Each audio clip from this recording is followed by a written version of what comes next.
Hello everyone, welcome to our tutorial. In the next 90 minutes, we will study how we should store and manage images for AI pipelines. At the top right corner of each slide, you can find a QR code. By using this QR code, you can join a Zoom meeting where me and Stratos will be ready to answer your questions. Image AI has shown a great success in numerous areas, providing safer and more productive tools and services. Farmers use Image AI to monitor their crops and take preventive actions against potential diseases. Doctors use Image AI to support their decision-making process in cancer prediction. Companies use Image AI to deploy self-driving cars to make transportation more accessible in big cities. AI models are, however, very expensive. Training an AI model can cause as high carbon emission as a car causes during its entire lifetime. This can cost millions of dollars. The reason for this high cost is three-dimensional: search space, dataset size, and model size. AI models' search spaces are huge. Searching in this large space and finding a good candidate takes a lot of time. Similarly, dataset sizes are also constantly increasing. The larger datasets we have, the better AI models we can train.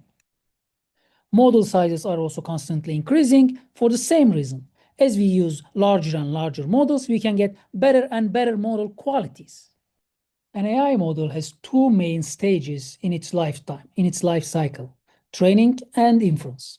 Training is the stage where model learns how to perform a specific task, and inference is the stage where model is deployed and actually performs the task in real life. When we talk about cost of an AI pipeline, we refer to both of these stages. Depending on the particular use case, either of them can be the main bottleneck. Now let's review a typical Image AI pipeline. In a typical Image AI pipeline, images reside on disk as JPEG files. Then the host machine with a CPU and a GPU reads these image JPEG files from the disk to the host. On the host machine, these JPEG files are converted from byte streams to human recognizable images. This conversion typically happens on the CPU. Then these images are transferred from CPU to the GPU, and on the GPU, AI models are executed over the transferred images. So as you can see, there are four main cost components in a typical Image AI pipeline: disk I/O, CPU, transfer time, and GPU time. So disk I/O time depends the amount of data moved.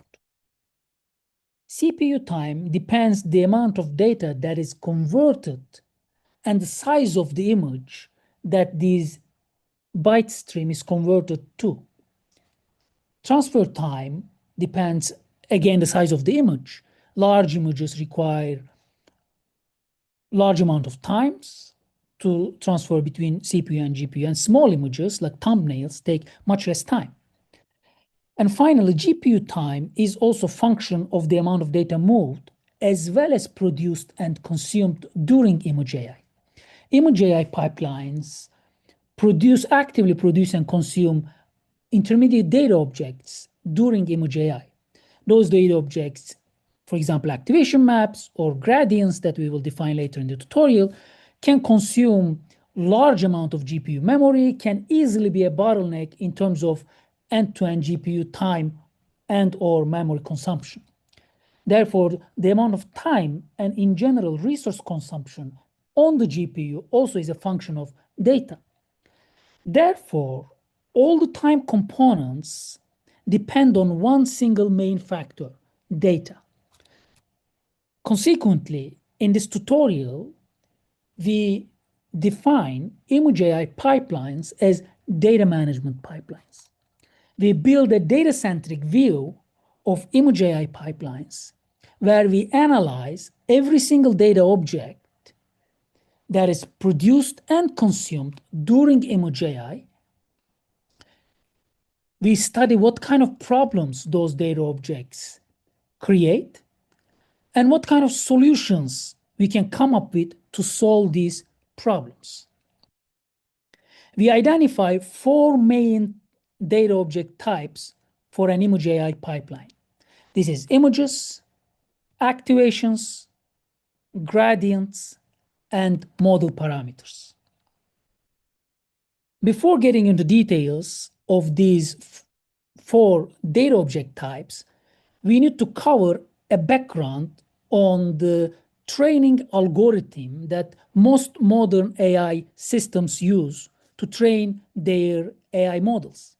We need this background to understand the intermediate data objects that AI models produce and consume while performing their training and also inference.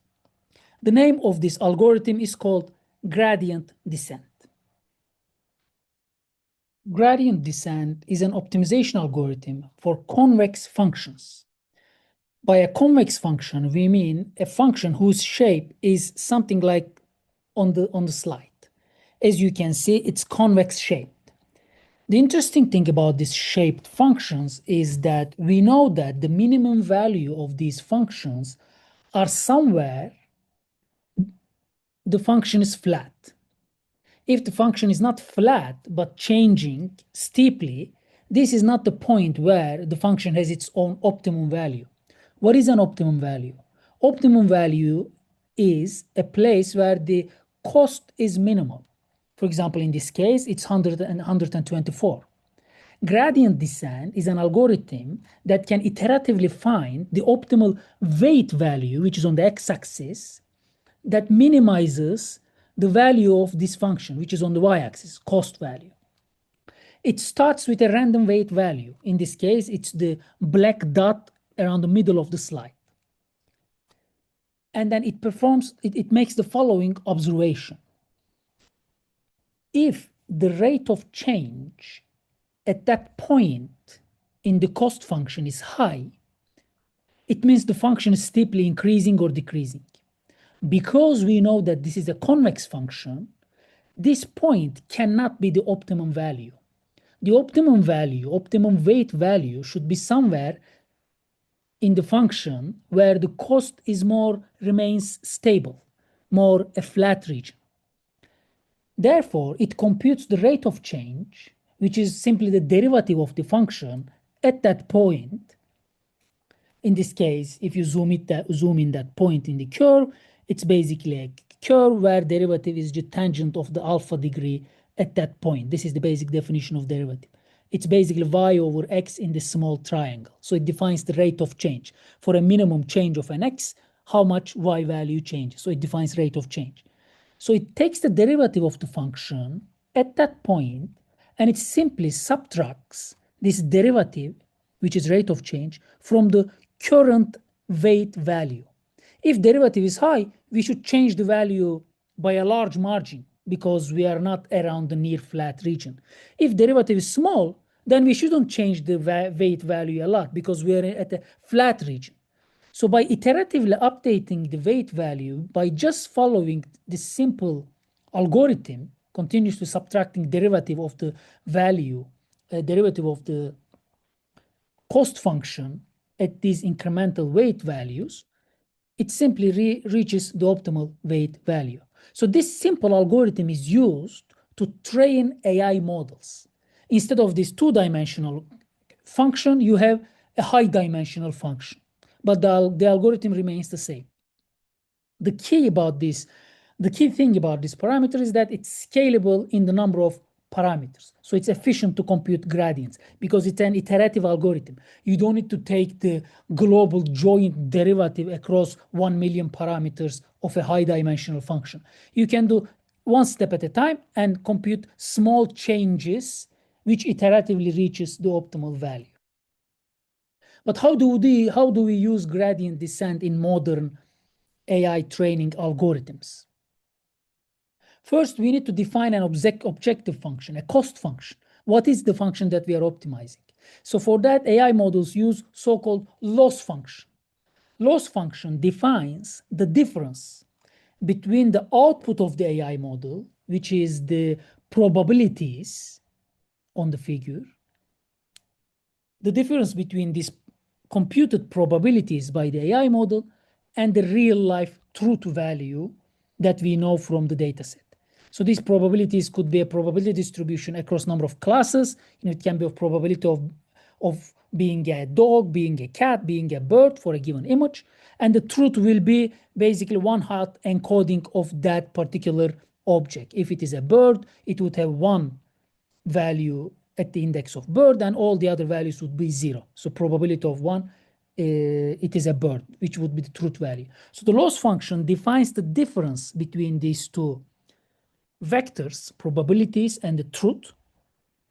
And the goal of the optimization for gradient descent here is to minimize the lost value. How do we minimize it? We basically take the gradient of the loss function based on different weight values. An AI model is simply a large collection of parameters. We're going to take the derivative of the loss function with respect to every single parameter that the AI model has separately. These are so-called partial derivatives because the function is composed of multiple variables. We're going to take partial derivative of that function with respect to a single variable. Let's say with respect to the first variable of the model. Then we're going to take the derivative of the loss function again, but this time with respect to the second parameter of the AI model, and so on and so on. So this vector of partial derivatives of the loss function with respect to every single variable that the loss function has is called gradient. So gradient is basically a vector of partial derivatives, where every element is a different partial derivative, and every partial derivative is with respect to a particular variable in the loss function. So by just computing gradients, we can partial derivatives, we can update every single parameter of the AI model by using gradient descent in an iterative manner. So here there are important terminologies that we need to know. One is, the first terminology is forward pass. So computing the loss value, the loss function for one pass over the AI model is called forward pass. So you compute the loss. Then the backward pass is called computing the gradients. Inference in the setup is basically making one forward pass. Training, one step of training is making one forward pass, computing the loss function, and making one backward pass to compute gradients and update every single parameter by using gradient descent. So we have forward pass, backward pass, inference is forward pass only, and training is forward and backward pass. So now we have covered the basic training algorithm for modern image AI models. Now let's see the story of data in this image AI pipeline. As we have just discussed, we have 4 different types of data objects: images, activations, gradients, and parameters. Now let's start with images. On this figure, we are profiling an image AI pipeline where the AI model is the popular AI model MobileNet version 3. The dataset is standard ImageNet dataset, and the server is a standard NVIDIA V100 server with a single GPU and the commodity Intel Xeon CPU. Y-axis is inference time, and we are breaking the inference time down into 4 time components we have defined before: disk I/O, CPU, transfer time, and GPU time. As the figure shows, 90% of the time goes to fetching data from the disk, converting the files, which are JPEG files in this case, from byte streams into human recognizable formats, then transferring images from CPU to GPU. Only 10% of the time goes to GPU, and within that GPU, we are using AI model run over the image. So if we closely look at all these time components, the first 3 time components depend on data movement and processing. It has nothing to do with the AI model. The last component, GPU time, is the half depends on the AI model. If AI model is large, your GPU time is indeed high. And half depends on the image size. If your images are large images with high resolution, the GPU time is high, whereas if your images are small, like thumbnails, your GPU time is small. So in all these 4 time components, data plays a crucial role, how we store the images and how we represent the images. So these are all function of the storage format. The storage format decides how you encode your images on disk and how you read back. The storage format decides how you represent images in main memory. If your resolution is high, such as 500 by 500, or if your resolution is low, 50 by 50, this information is encoded in your storage format. Therefore, if we like to reduce image AI resource consumption, we must reconsider storage. So in this section of the tutorial, we will examine what kind of storage formats image AI pipelines use. So we will start with standard storage formats, and we will basically cover the most widely used storage format for images today, which is JPEG. So JPEG is a standard that is developed by Joint Photographic Expert Group, in short JPEG. It is designed in 1990 for digital photography. It provides a common interface across numerous applications. Its main functionality is compression, lossy compression. It lossily compresses images such that the amount of lost information is not visible to the human eye. For example, on this slide, on the left-hand side, you see the raw version of the image. On the right-hand side, you see JPEG compressed version of the image. And as you can realize that visually speaking, there isn't any difference. Whereas on this JPEG compressed image takes approximately 10 times less space. So let's briefly review the algorithm of JPEG when it's writing data on disk and when it's reading the images back from disk to the host machine. So given at the top row, we have the write algorithm, how JPEG stores images on disk. And at the bottom of the slide, we have the reconstruction algorithm, so read algorithm for JPEG. So given an image, JPEG first downsamples the image, which means it removes every other column and every other row of pixel from the image. It then partitions the image into blocks, and it stores blocks independently from each other. It then performs a frequency transformation that transforms every block from the spatial domain, which means the domain that we can recognize with our eyes, spatial domain, pixel domain, to the frequency domain by using a frequency transformation, specifically by using discrete cosine transformation. It does this, it performs this transformation because storing images in the frequency domain is more efficient. After this frequency transformation, it performs an operation called quantization that reduces magnitudes of the data items in the frequency domain. This is done because small values are easier to encode than large values. They require lower number of bits. And after the quantization, in its last step, JPEG basically performs a version of entropy coding where it losslessly encodes every single byte in main memory to a specific page on disk. When it's reading back, when it's reconstructing the image, it basically performs inverse of this pipeline. It decodes images from the byte stream into a frequency representation. Then it dequantizes values within the frequency domain. Then it performs inverse frequency transformation that transforms values, every block, from the frequency domain to the spatial domain. Then it combines different blocks into a unified picture, and then it upsamples the image back into its original dimensions. So JPEG performs more or less the same algorithm for every single image in the world. The problem with JPEG is that it is not designed for AI applications. It is designed for digital photography, particularly for visual quality. During image AI, however, it is the AI algorithms that see the images. We realize that JPEG is a single design. AI models, however, are diverse. We define an AI problems are diverse. We define an AI problem as a four-dimensional vector: the dataset, the AI model, the hardware that is used, and the cost performance budget that the application can afford.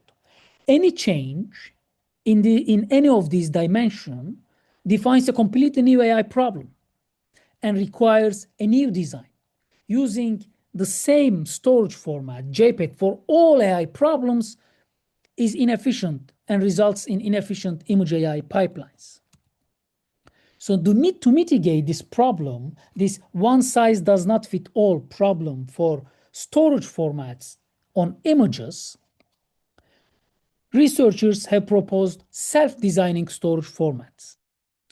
So self-designing storage format is a design space of storage format where, given a specific problem instance, the format itself will tell you which one of those available candidate storage format is the best for this application or for this AI problem. On this slide, you can consider every dot as a different candidate storage format. And the self-designing system is basically this hand, which tells you, go ahead and use this storage format for your AI application. How to create a self-designing storage format? The first step of creating a self-designing storage format is to study existing standard storage formats, such as JPEG, JPEG 2000, or other storage formats for video, HEVC, AVC, and understand their main design principles. Once those main design principles are understood, then based on those main design principles, a new storage formats can be generated. And every single storage format in this massive design space that can be generated, that can be synthesized by using main design principles, is a different candidate storage format in the overall design space. What are those main design principles? So there are four main design principles for image storage formats. This is sampling, partitioning, pruning, and quantization. Sampling defines removing some rows and columns of pixels from the image. Partitioning defines partitioning the image into blocks and storing the image block by block rather than as a whole. Pruning defines removing some unuseful data, and quantization defines reducing the magnitudes of the data values so that we can encode them with lower number of bits. So with some reasonable assumptions, we have counted how many possible storage formats that these four design principles can produce. And the number is 10 to the 150,000, which is beyond any computational capacity. To reduce this giant design space into a feasible one, self-designing storage formats study every single design principles separately and decides a domain for each design principle. These domains are small-sized, but they include high-quality values for each design principles. For example, for pruning design principle, self-designing formats have identified that certain type of data components in images are much more important than certain other types of data components. In the frequency domain language, low-frequency information is more important than high-frequency information. For details, you can look at the Image Calculator SIGMOD 2024 paper. By studying domains and the structure in the domain and understanding what kind of domain values are more important than others, self-designing storage formats create a design space of high-quality storage formats that is small, yet rich enough to contain high-quality candidates. Having designed a design space of storage formats, self-designing system has the ability to adapt to any given AI problem. but it requires an extra component in its own framework, which is the search algorithm. Given a design space, how we are going to search in this design space. The search algorithm can be anything. It can be brute force search. It can be a search algorithm that's based on the structure in the design space. It can be Bayesian search. It can be reinforcement learning. Any search algorithm could work here. But coupling design space and search algorithm, these two components, constitutes a self-designing storage format that can adapt to any given AI problem. This provides, researchers have shown that this provides up to 10x faster inference in terms of end-to-end inference time from disk to the GPU. And self-designing formats achieve this result by being adaptive to the AI problem. Unlike JPEG that is rigid and hard to configure, self-designing systems automatically configure themselves for a given AI problem and find the optimal storage format within their own design space. So one way to mitigate the one-size-fits-all problem of JPEG is using self-designing storage formats. Another way is using learned storage format. Just like self-designing storage formats, learned storage formats can also adapt to a given AI problem. Existing studies achieve this by using the popular neural network architecture called autoencoders. Autoencoders take the image, like on the slide, run them through a neural network, and create an intermediate data representation for images, such that these data representations can then be recovered to the original image by using another network. So this architecture that encodes and decodes an image is called autoencoders. It has an encoder block and it has an decoder block. So autoencoders are to encode images efficiently, to learn data representations that can represent data efficiently, from which we can recover the original visual version of the image. Task-specific autoencoders are autoencoders where the decoder block is replaced with a task-specific block. So this block anymore that was doing visual reconstruction will instead do learning a specific AI task from this intermediate representation of the data. Task-specific autoencoders train these two neural networks that encodes and then performs a task-specific learning in the second part of the architecture jointly. So these two parts, these two blocks are trained jointly such that the learned representation is successful for this specific task. And this specific task can be anything. It can be object recognition, it can be image segmentation, anything. For example, image classification. So these encoder and task-specific blocks can learn data representations that contain just enough information for an image classification task. This allows efficiently encoding images such that we do not have more than necessary amount of information for the specific task. And it provides an alternative way to adapt the storage format to the AI problem. One way is self-designing format, just like we just studied. And the second way is learned storage formats. Studies have shown that this can provide up to 2x faster inference. Now that we have covered our first data object, images, in the image AI pipeline, now let's move to the second data object that image AI pipelines produce and consume, activation. Just before, let's summarize the main lessons for the images. So images are mostly represented as static JPEG objects, JPEG files, which are not stored by using an AI-specific algorithm. JPEG files are stored with an algorithm that is designed 30 years ago for digital photography. So modern AI algorithms, modern storage algorithms, have come up with two solutions for that: self-designing storage formats and learned storage formats. And these two types of formats can adapt storage to the AI problem. Self-designing formats do that by creating a design space and searching in this design space.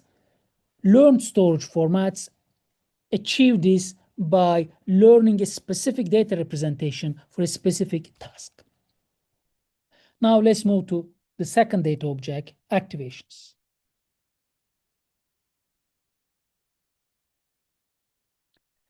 Let's first define what activations are. So these are intermediate data objects AI models produce and consume during training. They are called activations, activation maps, feature maps. All of them refer to the same object. Modern AI models are layered. They are composed of multiple layers. For example, on the slide, you can see that we have broken the AI model into 3 segments that you can see. There is one segment right after the bird image. Then there is an intermediate data object, a black data cube.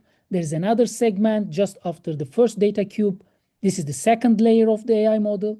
And another data cube, we have the second data cube. And after second data cube, we have the final layer of the AI model. So this is a 3-layer AI model where every layer is separately shown in the figure.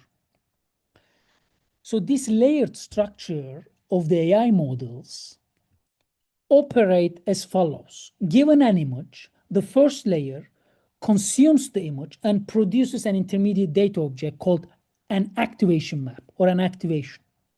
The second layer consumes the first activation and produces the second activation.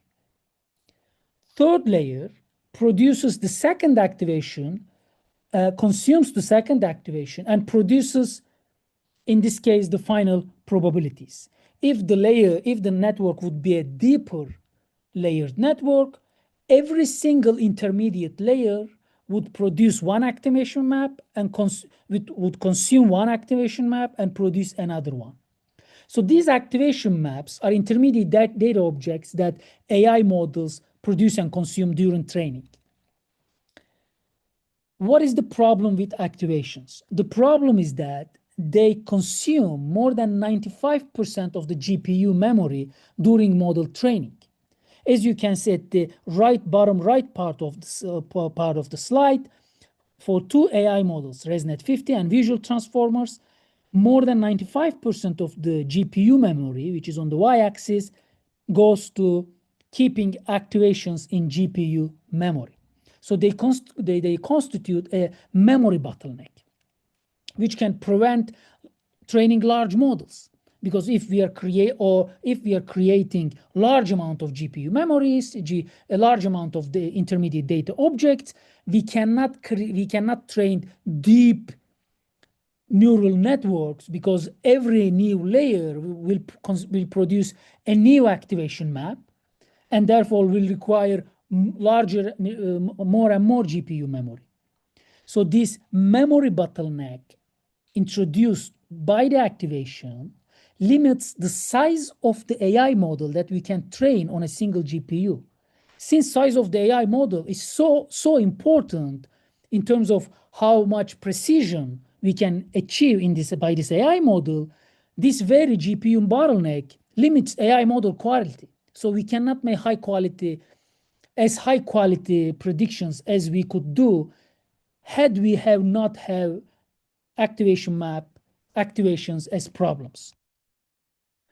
So one question that naturally comes is, why can't we just discard activation maps? Because this is a sequential operation, right? One layer can consume one activation map, produce another activation map, but right after that, the consumed activation map can be released from the GPU memory, right? This is true, but the problem is that activation maps are necessary for computing gradients. As we have seen in the background sections, we do forward and backward pass over the AI models. The activation maps computed during the forward pass are necessary in the backward pass to compute the gradients, the partial derivatives. Therefore, activation maps must be preserved in GPU memory during AI model training. For example, here we are computing a partial derivative for the third layer, and the partial derivative for the third layer depends on the second activation map. Similarly, the partial derivative for the second layer depends on the first activation map. So activations are necessary during backward pass. If you take this entire forward and backward pass as a single computational graph, as it is on the slide, and during the backward pass, if we have 6 timestamps, where at every timestamp a particular mathematical operation is performed, these timestamps have certain requirements in terms of activations. For example, for this particular case, first timestamp needs activation, third activation, A3. Third activation needs second activation, fifth activation needs first activation. So we have to keep activation 1 in main memory all the way until the fifth timestamp during backward pass to successfully compute partial derivatives at the fifth timestamp. So how do we deal with this problem? How can we reduce this huge GPU memory consumption by the activation maps?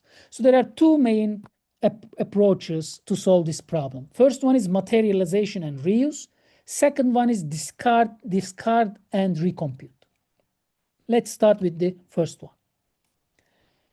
Materialize and reuse approach basically leverages large CPU RAM into the training algorithm. Assume that we are starting the first training iteration by using a batch of images, right? We have, for example, even by using just a single image, the bird image on the slide. So we feed this image into the first layer of the AI model. We compute the first activation. Then we feed the first activation to the second layer of the AI model and compute second activation, A2. Right at this point, we are done with A1 for the rest of the operations during forward pass. So we swap A1 out of the GPU memory into the CPU memory. Then we compute the third layer of the AI model by using A2 and produce A3. Then we move A2 to the CPU memory. And finally, we compute probabilities, which is the last step of the forward pass. And then we move A3 to the CPU memory. So up to now, we kept only 2 activations at a time in main memory rather than 3. So we reduced the peak memory consumption of the training compared to keeping all activations in main memory. If you consider a deeper model, this can provide a huge reduction in terms of how much GPU memory we consume during forward pass. Effectively, we need maximum 2 activation maps at any time during forward pass, which is much lower than, let's say, 20 activations. Now, let's start backward pass. So we compute the loss function.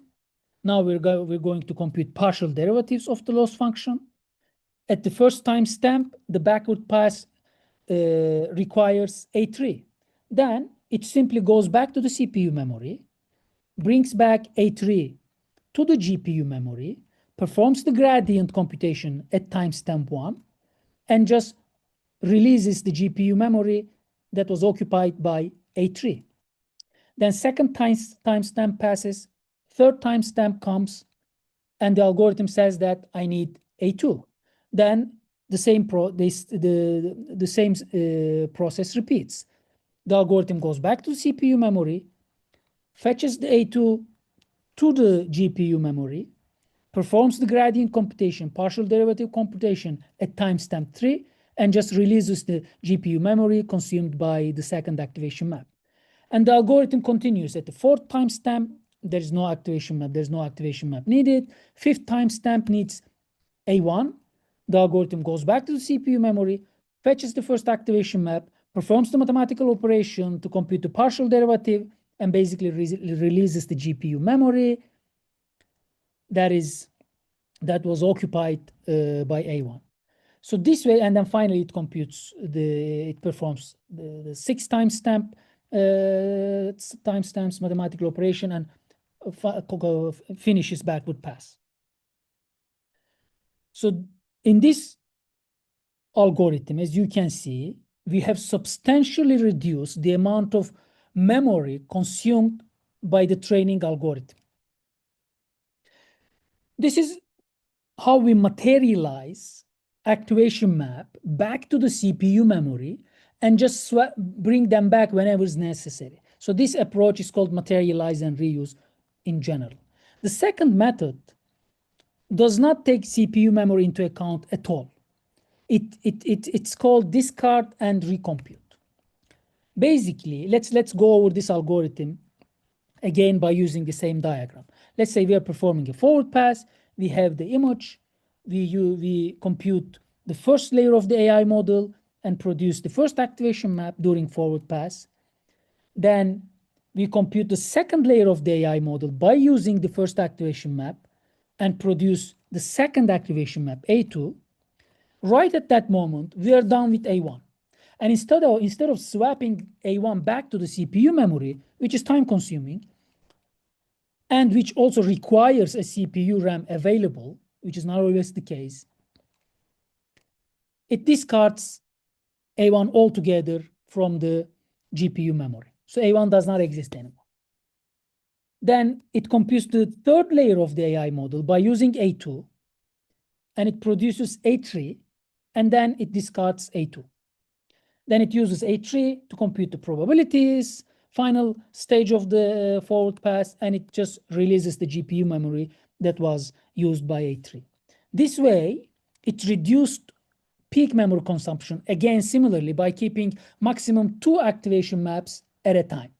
This can be huge saving for a deep neural network, let's say 20-layer neural network, which is very common in modern AI models, reducing the number of activations in GPU memory, maybe from 20 to just 2.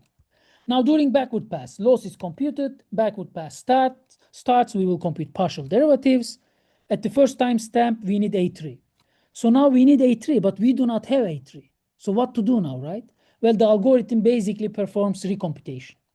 It runs exact same steps that produced A3 from scratch. So it runs all the layers of the AI model. It computes A1 again, A2 again. It gets rid of A1 once it computes A2 because it's not necessary anymore. Then it computes A3 from A2. Then it releases A2. Once it has A3, it just uses this activation map for the mathematical operation, partial derivative, that is computed at the first timestamp. And then it releases A3 from the GPU memory. As you can see here, we did not rely on any CPU memory. We basically leveraged extra GPU computation into the algorithm. GPU computations can be costly, but might as well be cheap. Depending on the particular trade-off, this algorithm might be more beneficial compared to materialize and reuse approach. So, okay, first timestamp is finished. Second timestamp, it doesn't need any activation. Third timestamp needs A2. Now we're gonna recompute A2. So we compute A1, and then we compute A2, and then we communicate A2 we bring A2 to the third timestamp and perform the necessary partial derivative computation. Third timestamp does not need any activation. Fifth timestamp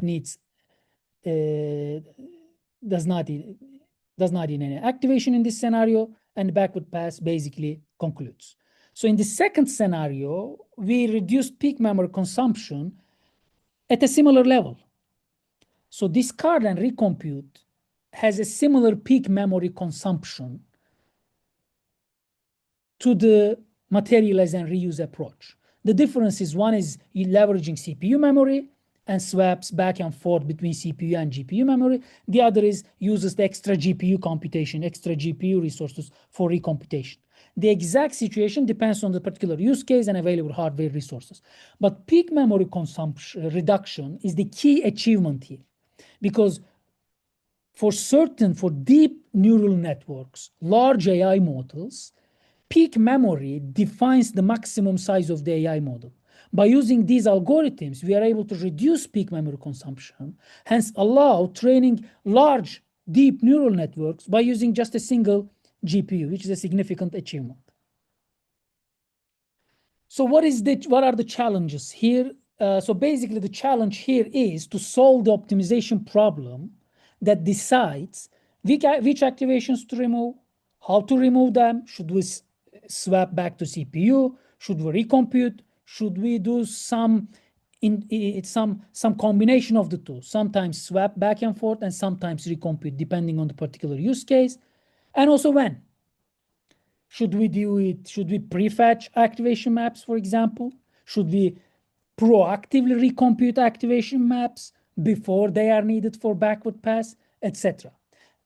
This optimization problem is solved in numerous ways. There are two main ways to solve this optimization problem. One is defining it as a constraint optimization problem and casting it as an integer linear program and let the linear program solve it approximately or precisely depending on the computation budget, or use some rule-based heuristics. For example, swapping an activation map back to CPU is a parallel operation to GPU computation itself.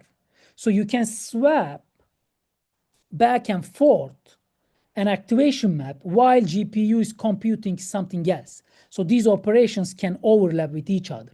So swapping is typically a more efficient approach in terms of time. It does need extra CPU memory, which you should have it. If you don't have it, you have no choice. Whereas recompute does not need any extra CPU memories. It can just operate on a single GPU. Okay, we have covered the second data object that image AI pipelines produce and consume, activations. So activations are intermediate data objects. Every layer consumes and produces an activation map. The first layer consumes images.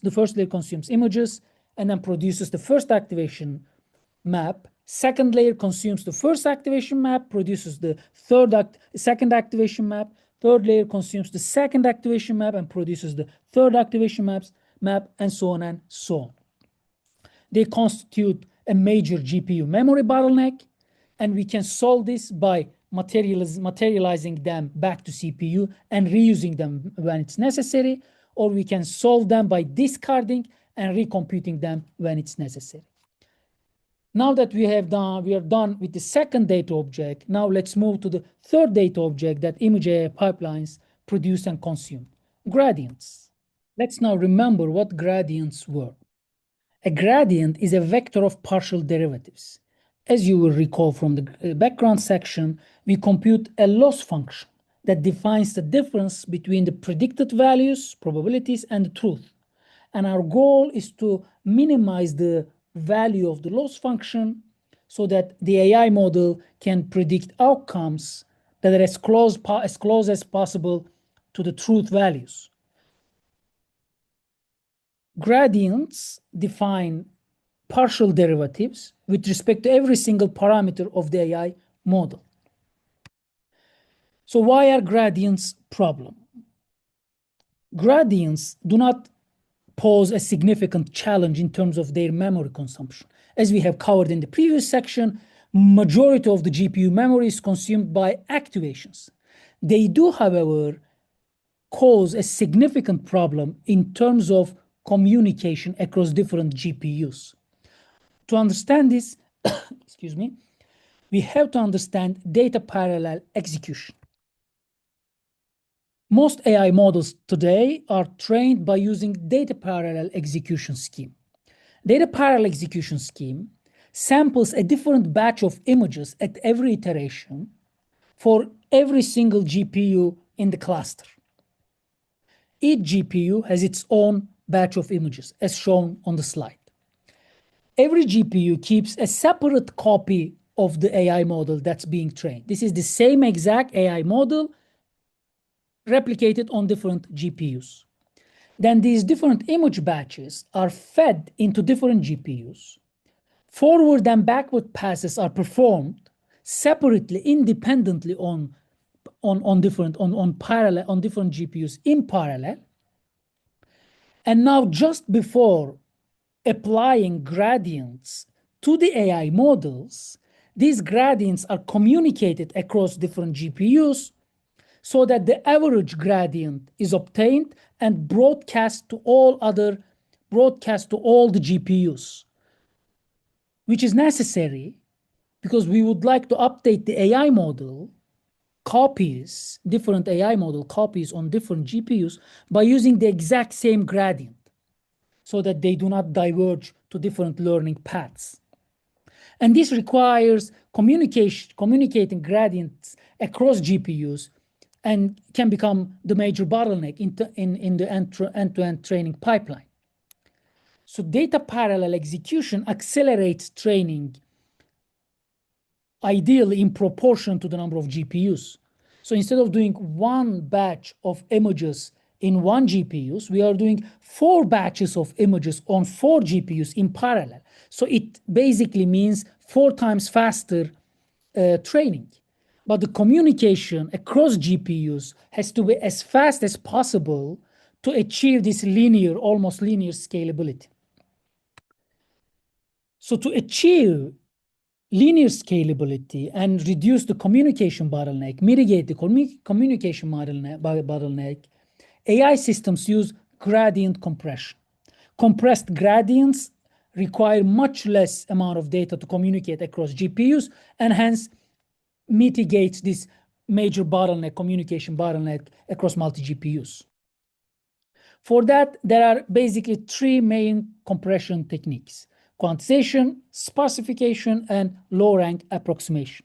Now we will cover each of them one by one. First, quantization. Let's define what quantization is. Quantizing a value means dividing this value with a quantization factor, QF in short, and rounding it to its nearest integer. If, for example, we are quantizing value of 128 with a quantization factor of 25, the quantized value is 5. Attention to that, quantization is a lossy compression technique. Here we have lost precision. Once we perform the quantization, we can only recover 125 by multiplying 5 and 25. We can never know if the original value would be 128, 129, 130, as all these values would quantize to 5. Quantization factor defines the compression ratio versus precision trade-off. The larger the quantization factor is, the more we can compress the data, but the more we lose precision. The challenge in designing a quantization algorithm is to define what quantization factor is. What value should we use as the quantization factor? So motivation for that in gradient compression goes back to the definition of the derivative operation. As you will recall from the background section, there are 2 important information that derivative of a function communicates, conveys, contains, right? Derivative has the direction of the update. Should we increase the value or decrease the value? This is the direction of the update. And second, magnitude of the update. How much should we increase or decrease the value? The second motivation is that updates are cumulative. So this operation in gradient descent is iterative. So if we lose some information at some step, it is likely that we can recover from this lost information in later steps. So based on these 2 motivations, AI systems use quantization-based gradient compression as follows. First, they aggressively quantize gradient values by communicating one single bit per parameter that indicates only the sign of the gradient for every parameter. So instead of communicating a 32-bit floating point that defines the parameter update for every single parameter in the gradient, they communicate only the sign of the gradient for every parameter, so which is 1 bit. They scale the sign value with a magnitude information that is approximate. So instead of communicating the magnitude of every single parameter, they communicate average magnitude over one single layer for all parameters on that layer. So this way, on average, they communicate only single bit per parameter. Secondly, they use error feedback loops. Error feedback loops keep track of the errors that quantization introduces at every single step, but locally. And they incorporate this error into the training algorithm to be able to recover from those errors cumulatively in subsequent steps. So let's say we have 4 GPUs, we compute 4 gradients. Those reverse-shaped triangles are gradients. They're called delta. There are 4 gradients, delta 1, delta 2, delta 3, delta 4. Then gradient compression algorithms will take the sign of each delta, which means that no matter how many parameters you have over there, no matter what the values of those parameters are, within each delta, there will be 1 bit per parameter that defines the sign of every single parameter, which communicates the direction. And also they take average magnitude across all parameters for each layer. And then they communicate only these values across GPUs. As number of layers in an AI model is significantly smaller than number of parameters, number of parameters can be in the orders of millions, even billions, but number of layers, okay, maximum 200, right? So therefore, each layer communicating the magnitude, the average magnitude information is very cheap, which is 32 with floating point operation. But on average, for each parameter, approximately we communicate 1 bit, which is much lower than 32 bits. On top of this, we keep track of the errors locally on each GPU that are introduced by gradient quantizations.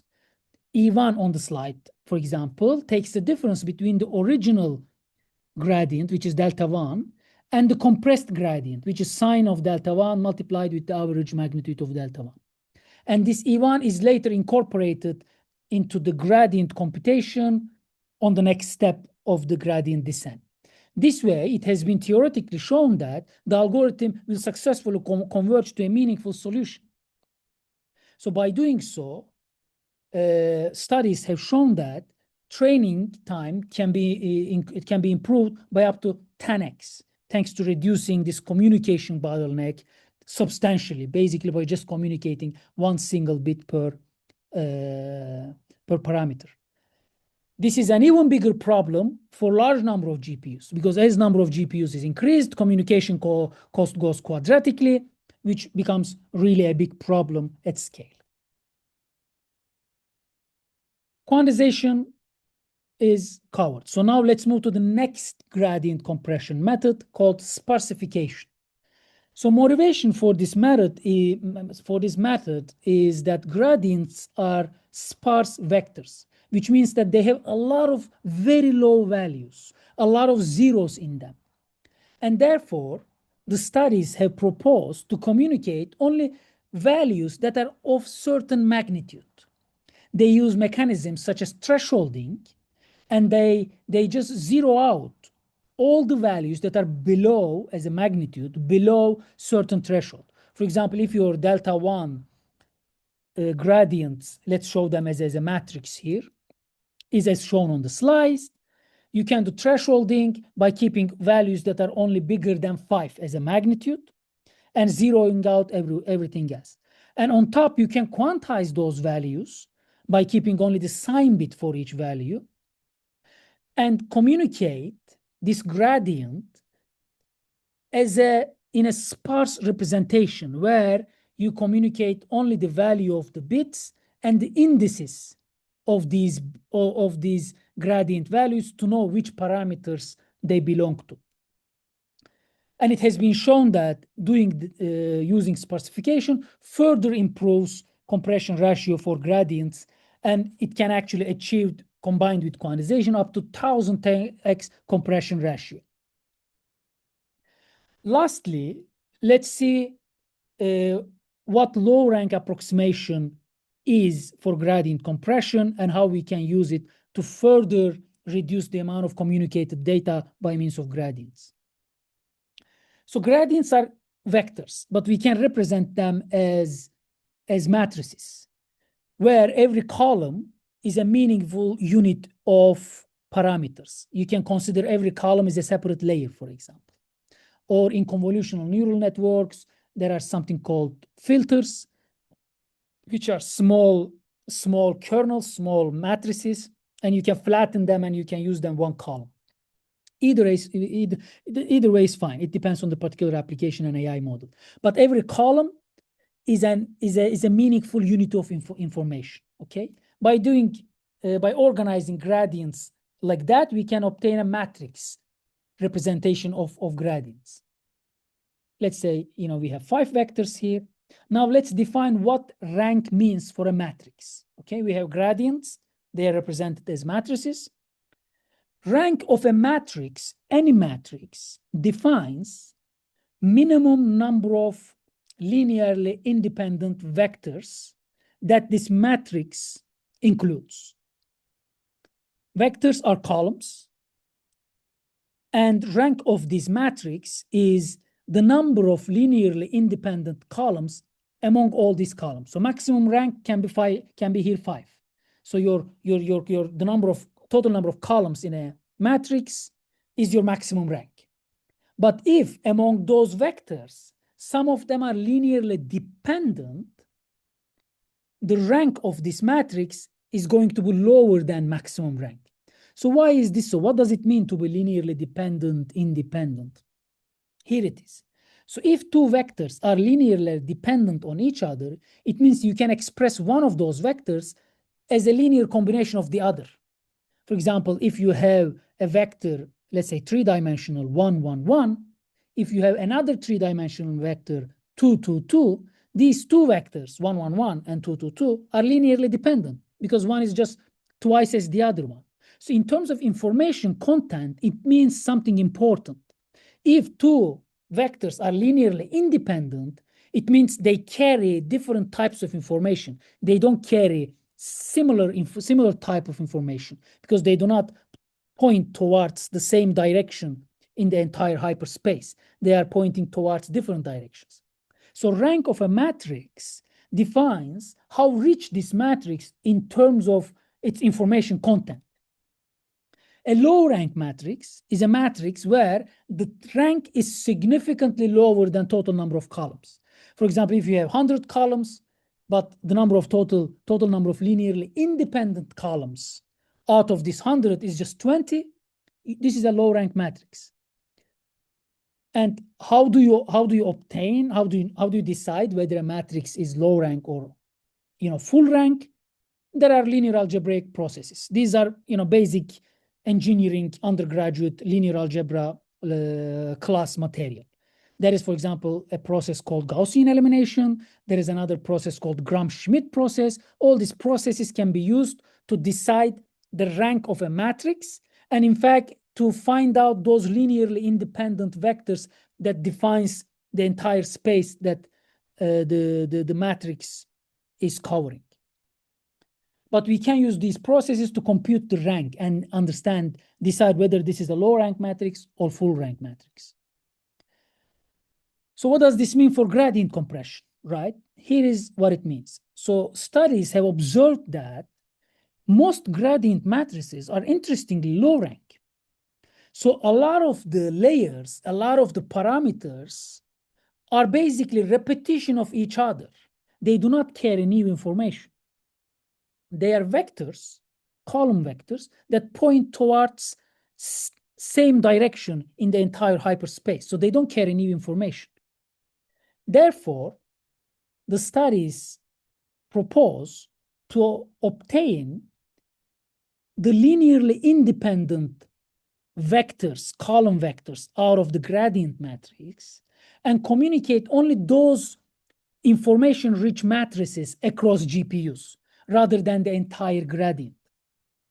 Here, for example, when we perform the rank computation, only two vectors contain significant amount of information. The others are basically zeroed out because the other vectors are some linear combination of the first two vectors.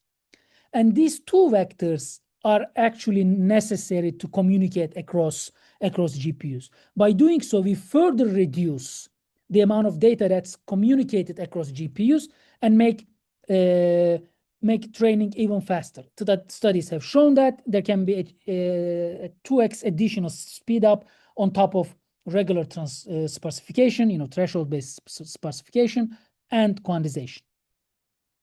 So overall, gradients pose a significant challenge in terms of communication across large number of GPUs when we perform data parallel execution. And we can substantially reduce this overhead by using these three compression methods: quantization, sparsification, and low-rank approximation. Now that we have finished our third data object that ImageAI pipelines produce and consume, we will move into the last data object that ImageAI pipelines have to manage: model parameters. Model parameters do not actually pose a significant GPU memory bottleneck, as we have also studied in the section where we covered activations. However, with the rise of large language models, foundation models, AI model sizes far exceeds the capacity of a single GPU. Foundation models are models that are trained with vast amount of data, and their sizes are huge. These are self-supervised models. They can be for language, they can be for vision, they can be for multimodalities, vision language models. And there are various types of them: attention-based, state space-based, convolution-based, mixtures of them. There are different algorithmic primitives to train them. There are autoregressive algorithms, which are the most popular ones. There are diffusion algorithms, adversarial trainings, contrastive trainings, etc. So these foundation models that are very, very large and trained with vast amount of data to capture general purpose knowledge far exceed the capacity of a single GPU memory. For example, a foundation model, a large language model, can have as high as 175 billion parameters. If we keep 2 bytes per parameter, that makes 350 gigabytes of memory space necessary to keep the AI model in main memory. And the high-end GPU today, an NVIDIA H100, has 80 gigabytes of memory, right? Therefore, there has to be a way to reduce the amount of GPU memory consumption by these AI models. And the solution for that is basically exploit parallelism across multiple GPUs in a cluster. So in this section, we are going to study how these parallelism methods, what kind of parallelism techniques AI systems use to keep large AI models, foundation models in GPU memory across multiple GPUs. We're going to largely focus on technologies that are built around language models. Those are attention-based and trained by autoregressive algorithms. But roughly all these algorithms, all these parallelism algorithms we're going to study, they apply all kinds of deep neural networks, deep AI models. So most popular building block for large foundation models are so-called transformer architecture. In order to understand these parallelism techniques, we need to go a little bit deep in terms of understanding what this building block is. So a transformer architecture is based on two main blocks. at the bottom half of the transformer block, you see a tension block. And at the top part of the architecture, you see feed-forward network block. So these two blocks form one single transformer layer. And foundation models have stacked up to 155 of them, one after the other. And this actually makes these models really large. They are very large models, but in terms of architectures, they are not that complicated. They are replication of the same layer stacked on top of each other. So the first parallelism technique for keeping these large AI models in multiple GPUs is called pipeline parallelism. So what is a pipeline parallelism? As I just told you, foundation models are layered transformers stacked on top of each other. Because of this sequential nature of the AI foundation models, they are natural fit for pipeline parallelism, just like CPUs do when they are executing their instructions. So assume you have n GPUs and assume you have n transformers in your AI model. Then you simply keep one transformer layer on each GPU. So GPU1 works on the first transformer layer, GPU2 works on the second transformer layer, and the last GPU works on the nth transformer layer. So you can consider this pipeline parallelism as vertically splitting AI model into pieces and putting every piece into a different GPU. So how do we achieve parallelism? Like how do we actually use those multiple GPUs when training one single AI model in a pipelined way, right? We basically pipeline different batches of images, okay? Assume that we have the first batch. We perform the forward pass for the first transformer layer on the first GPU for this first batch of images. Then we move first batch of images to the second GPU to perform forward pass for the second transformer layer. But while doing that, we do not keep GPU1 idle.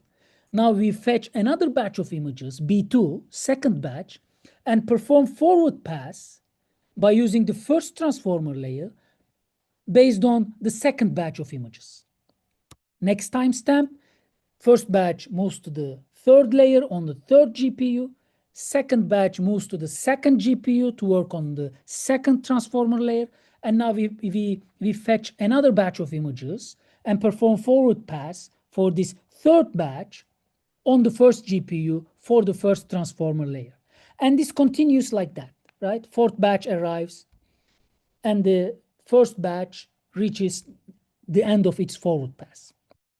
Now in the next step, there is a challenge where we need to make a decision to choose between either performing a forward pass for the next batch of image in the fourth GPU, last GPU, or starting the backward pass for the first batch of images. As you can realize, at the end of the forward pass of the first batch, the backward pass starts for this batch of images. But right at that time, it is the forward pass for the previous batch, in this case for B2. So now they are competing for the same hardware resource. So GPU4 needs to perform backward pass for B1, colored as blue, and forward pass for B2, colored as gray. Now there are different types of algorithms that provide different solutions to this resource competition.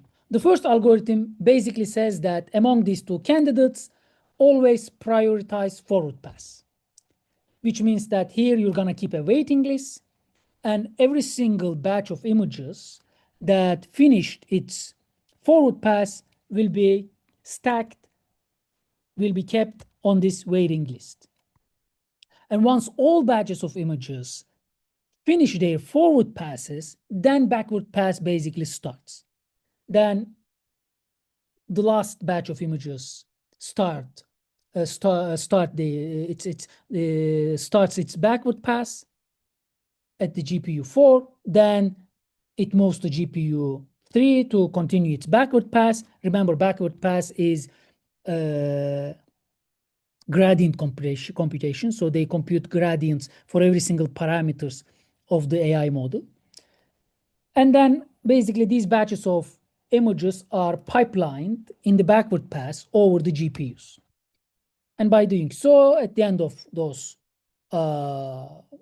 pipeline, all batches finish their backward process, and one iteration of training is finished. In the next iteration, the whole process repeats.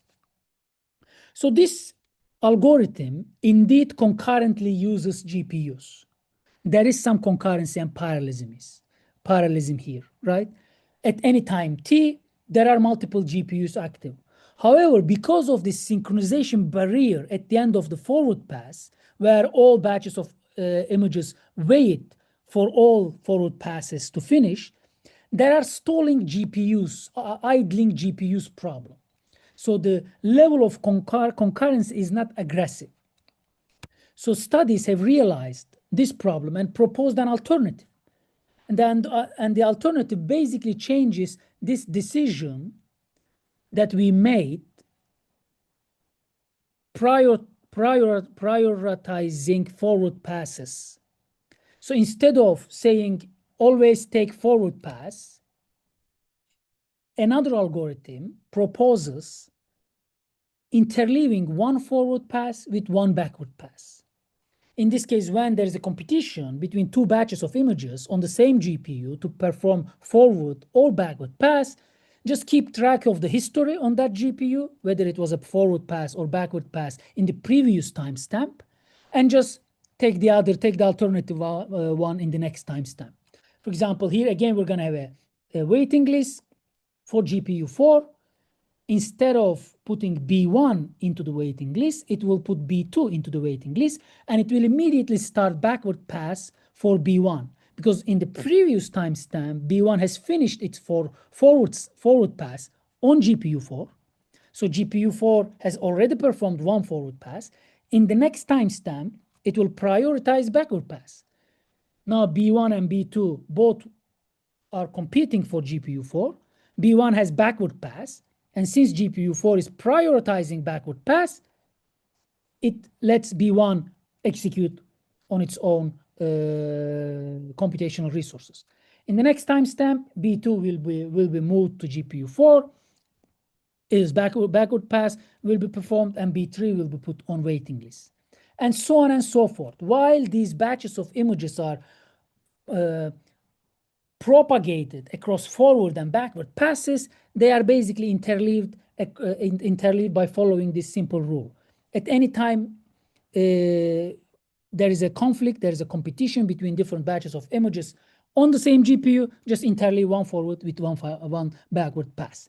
And by doing so, if we just simulate the algorithm, you can already realize that this provides a finer grained scheduler and more concurrency compared to the previous version of pipeline parallelism, where we had to wait all forward passes to finish. And as a result, this provides better hardware utilization. So the challenge in this algorithm, one forward, one backward interleaving, is that now you need to keep multiple versions of the AI model parameters in every GPU. Because it can be the case that when one algorithm is performing forward pass, another algorithm might perform backward pass and use the gradient descent to update those parameters in that specific GPU. Now, a batch of images in the pipeline can face multiple versions of the same model. Some layers are obsolete, stale, some layers are just freshly updated, and some other layers haven't even updated long time. They're very stale. So therefore, the AI systems using this algorithm, one forward, one backward algorithm, they have to maintain different versions of the AI model on the on the GPUs and basically make sure that every batch of images computes a particular snapshot of the AI model so that there is a coherent computation of computation flow through different versions of the AI model. This, however, is not a very big problem in terms of GPU memory because now we aggressively partitioned the AI model into small layers for each GPU. There is usually enough amount of GPU memory to keep multiple versions of the same model. Okay, so the first parallelism techniques we have covered is pipeline parallelism. We can summarize it as vertical split. We take the AI model, we know that it's sequential and layered. We basically split it into pieces of layers vertically. The next parallelism technique is called tensor parallelism. It is basically horizontal split of the AI model. Unlike the pipeline parallelism, here every GPU has some portion of every single layer. This is orthogonal to the pipeline vertical splitting the AI model and can be combined with pipeline parallelism. So how do we achieve model tensor parallelism? For that, we need to understand a little deeper the transformer architecture. So as I said earlier in the presentation, transformers have two main computation blocks, attention block and feed-forward network block. And we're going to study tensor parallelism. We're going to divide each of these computational blocks separately. Let's start with the attention block. So attention block takes input and then performs a series of matrix multiplication to produce its output. It's important to understand what input means in this context. As these architectures are mainly built or they become famous with language models, we're going to give an example from a language data, text data. We could give exact same example by using images. If you take an image and divide it into patches and just sequentially put one patch one after the other, an image can easily be expressed as if it is a sentence where each patch is a separate word. Here we're going to use a sentence for the sake of simplicity. So assume that the input sentence is, it will rain, let me take my. Okay?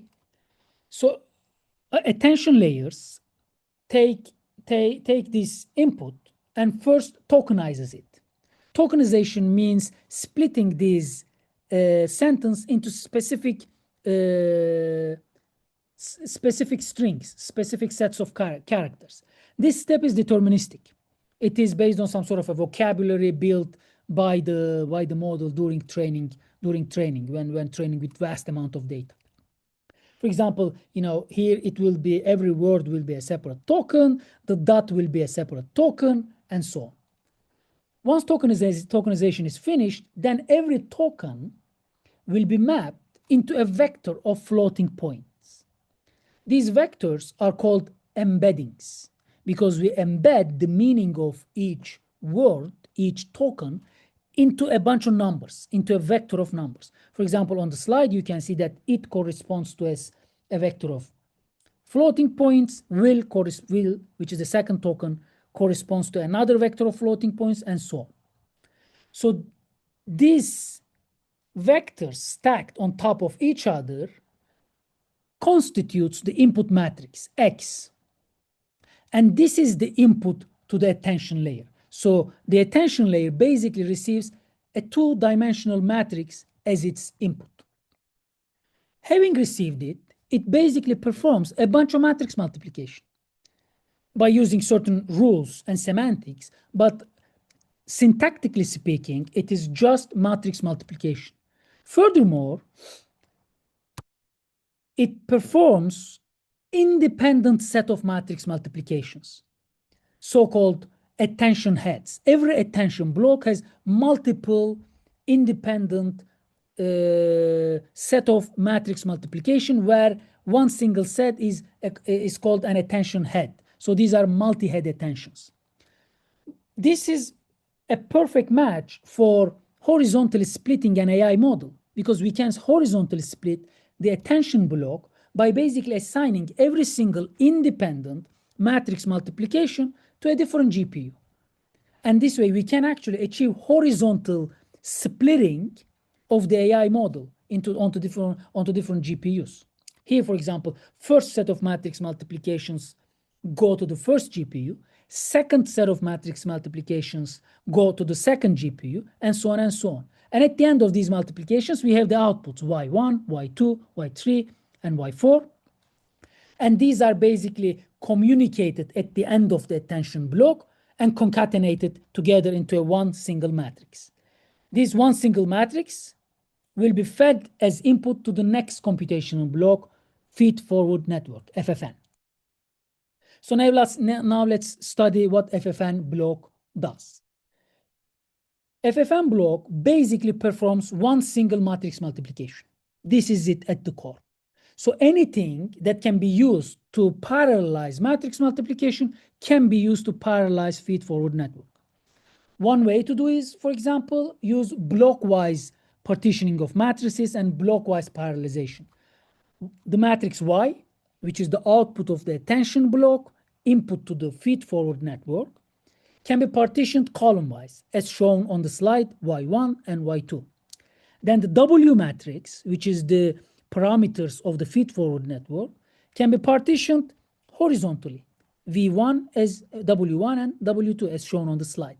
Then we can use blockwise matrix multiplication and obtain the same semantic output of single matrix multiplication by basically computing Y1 times W1 plus Y2 times W2. This is exactly the same computation as performing one single matrix multiplication across Y and W. This parallelization is okay, but it requires synchronization because of the addition operations in between. Instead, studies perform the second type of matrix multiplication parallelization, where they keep one copy of the input matrix, Y matrix, and they divide the weight matrix, W, vertically, interbased with respect to its columns. So if we partition W as W1 and W2 as shown on the slide, then we can perform the same matrix multiplication as the single matrix multiplication by doing Y times V1 and Y times V2. By concatenating these two independent matrix multiplication, we can basically obtain the same result as we would obtain if we had done a single matrix multiplication. And this way we can split feed-forward network block horizontally across different GPUs. Here, for example, Y times W1, V1 would go to first GPU, Y times W2 would go to second GPU. At the end of these computations, these GPUs have to communicate the results to concatenate the final output, the final output of the matrix multiplication to be an input to the next layer in the neural network, in the foundation model, which is another transformer layer. So another attention block will be computed based on the output of this feed-forward network. Pipeline and tensor parallelism are compatible. So AI systems perform both of them at the same time. They both horizontally and vertically split the AI model to achieve even higher scalability. By doing so, studies have shown remarkable achievements. They have shown results for training models up to 1 trillion parameters by using thousands of GPUs. So now that we are done with the last data objects that image AI pipelines are responsible, let's summarize what we have learned in this tutorial. So image AI pipelines have 4 main cost components: disk I/O for reading the images, CPU time for converting images into a human recognizable format, transfer time from CPU to GPU, and GPU time. And we have seen that all these components are directly proportional to amount of data that is moved, produced, and consumed.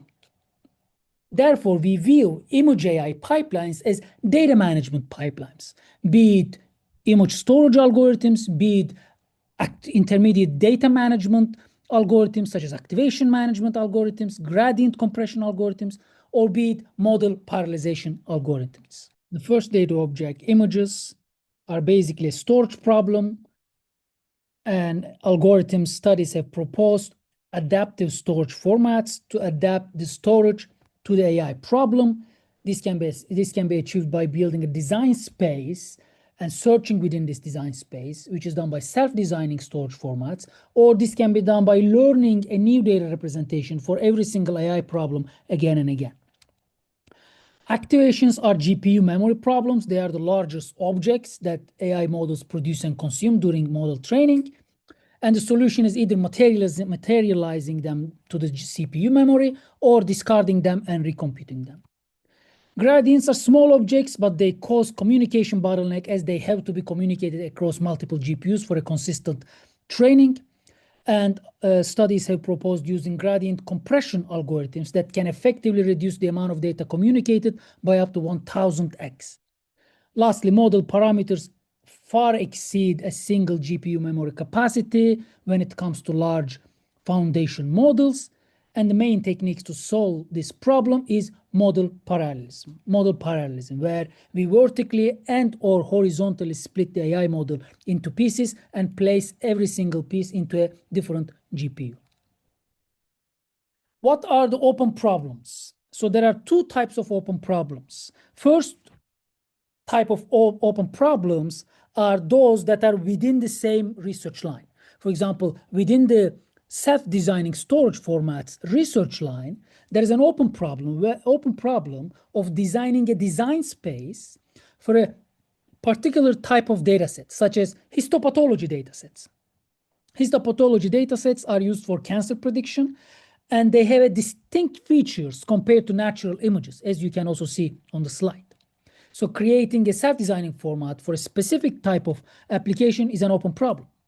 Similarly, activation management algorithms are usually designed for high-end GPU servers, assuming that CPU has available data. This is not always the case, especially with cloud-based infrastructures where all the hardware is shared. Concurrency and heterogeneity are given requirements. Therefore, activation management algorithm should be advanced such that they can handle concurrent and diverse hardware and workloads, which is an open problem. Second type of open problems is cross-problem optimizations, such as storage and parallelism co-design. When storage format is not general purpose, but special purpose, meaning optimized for the given AI problem, then the trade-offs that model parallelism algorithms solve changes. Efficient storage format produces and consumes much less amount of data during training. Hence now parallelism granularity can be increased or decreased. It can go smaller number of GPUs with the same AI model, or it can use the same number of GPUs to scale to an even larger AI models. Similarly, activation maps are much smaller when using an efficient storage formats.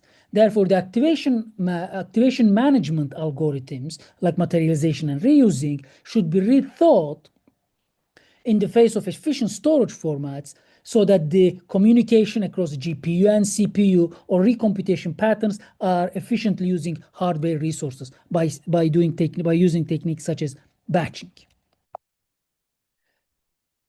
With that, I would like to conclude. Thank you so much, all of you, for bearing with us for 90 minutes. We hope you learned something, hopefully a lot of things. If you have any questions, you can just join our Zoom meeting right now, where me and Stratos are alive and answering questions you have. And on the right-hand side of the slide, we have a dedicated web page that includes all the materials for the tutorial. So a written version of this tutorial is available online. I'm going to have all these slides also available online on my webpage. So by just following my webpage, you can find all the necessary materials for this tutorial, including this video. Thank you very much. Take care. Enjoy the conference if you have any more hours or time with it.